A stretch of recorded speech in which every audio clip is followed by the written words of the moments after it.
Hello everyone and welcome to our channel. Today I'll be reading a multi-character extruder by me, so let's get into it. Albedo.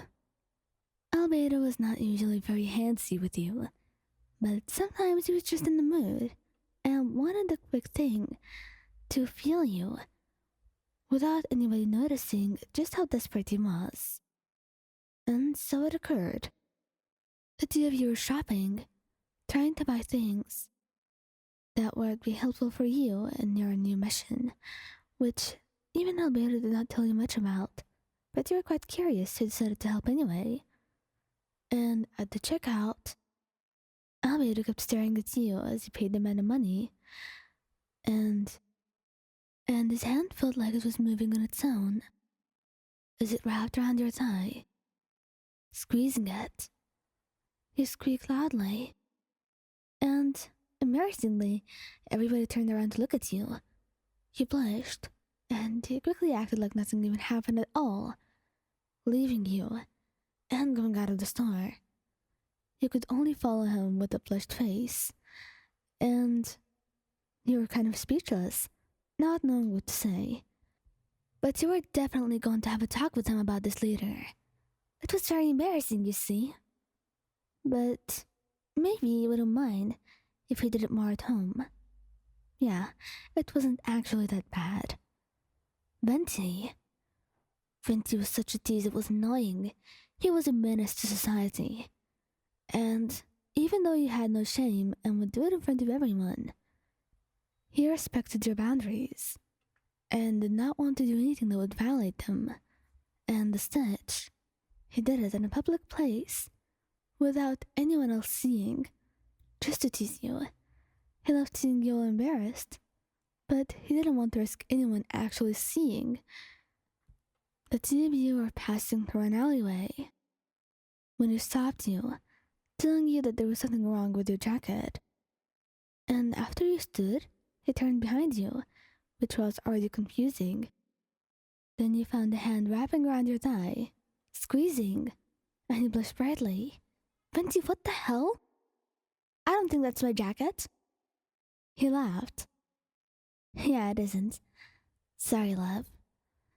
And after that, he just held your hand, squeezing it gently, while you just walked around, face flushed, desperately trying to forget about how much he played you. But knowing Venti, he was not going to let it go, and you're going to be embarrassed for a lifetime. Or at least a whole week. But hey, if he did it again, maybe you'd forgive him. Just not without tricking you. You had to be ready or something. Xiao. Oh, poor Xiao.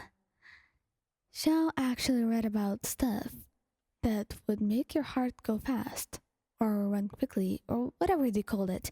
He didn't know. But he had consulted some of his friends, and including Charlie, who had solid advice but was not very touchy or romantic. So he had to consult someone who was actually reliable. And it turns out that Beto actually knew what she was talking about. So he went ahead to try it. Of course, he was nervous. So he just waited until you were caught off guard, so he wouldn't say anything to stop him. Because he knew if he was stopped, he was going to be so embarrassed and never try anything like that again.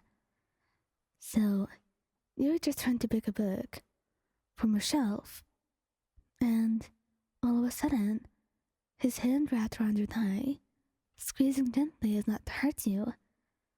You whimpered, looking around, and then seeing him, blushing brightly. Oh, Xiao, is something wrong? He shook his head. Do you like it? He said shyly, and you could see him blushing. It was adorable.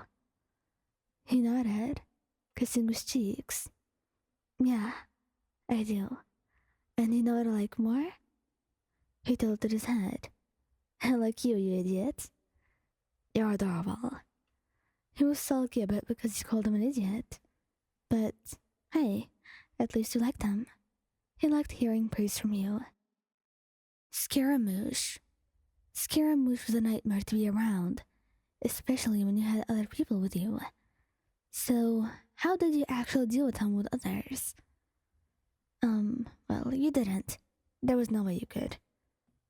He was a tease, even though he didn't love vulnerability, and he loved to show you off. He loved to show off everyone that he had you, that his partner was you, that he got someone so amazing and loving like you. Mostly it was because of how he felt like he was undesirable, and how he lacked the amount of love that should have been given to him when he was created. But he came here to solve all of that. And what do you get? A lot of teasing in front of his employees. Seriously? He didn't get it. Today he felt bored, and as you were coming to sit next to him, while he was talking to one of the Fatui, he just grabbed your thigh, squeezing, and it felt like you were frozen in place. Like you had a cryovision or something. How could he do that in front of everyone? He just blushed brightly, burying your face into your hands, while he just laughed at you. But he just kept mumbling with your hands, telling them to be more respectful, while he shook his head. Kazuha. Kazuha did not know that this would actually get you to react so much.